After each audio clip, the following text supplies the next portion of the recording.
What does it mean to be successful? What does it mean personally to you? As 2021 starts, perhaps we've taken it upon ourselves to make this year something better than the last.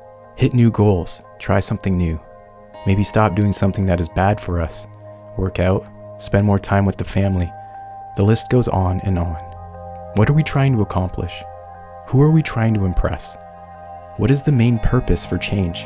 Why are we constantly looking at the bad and not remembering the good? Are we trying to get to the better future version of ourselves? As I was reading through a lot of my emails, direct messages, and comments, I noticed a trend. People quite often tell me that they have just started their journey in leathercraft and that they hope to become as successful as me one day.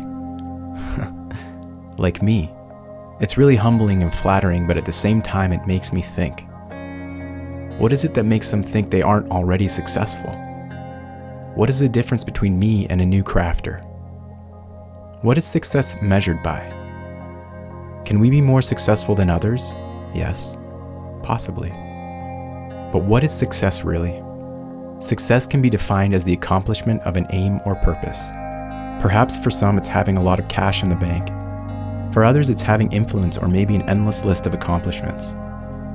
Whatever your aim or purpose is, I think we often feel like we don't reach it, or if we do, it feels like it's only for a few seconds. We tend to compare ourselves with people who look successful, who flaunt it so openly and easily. It's almost as if they were born with it. I know I tend to think that sometimes, or a lot of the time. If only we were more successful, we'd be content. If only we had more followers, we'd be happy. If only we had more influence, our problems would go away. If only, if only, if only. Let's stop lying to ourselves. The whole idea of being successful isn't a bad thing.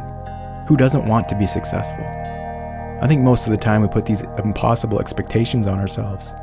Things that are way over our heads because we aren't satisfied where we are today. Let's pause.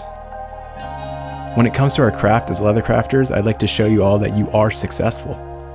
You tried something new. Success. You went out of your comfort zone. Success. You took a chance on something.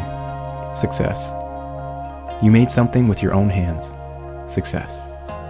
You allowed yourself to become vulnerable by sharing your craft. Success. You made something for somebody as a gift. Success. You started your own part-time leathercraft business. Success. A complete stranger bought something from you. Success. You are enjoying what you are doing. Success. Look, you are already successful. You've come a long way. And even if you haven't made it as far as you hoped yet, look back at your success, smile, and keep moving forward. Success is what you make it. Don't make it something bigger than yourself. Don't compare it to others.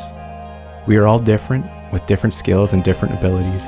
Let's look back at the success in our lives and be encouraged that we will grow as we continue our journeys. Don't be afraid to fail. If we don't fail, we aren't growing.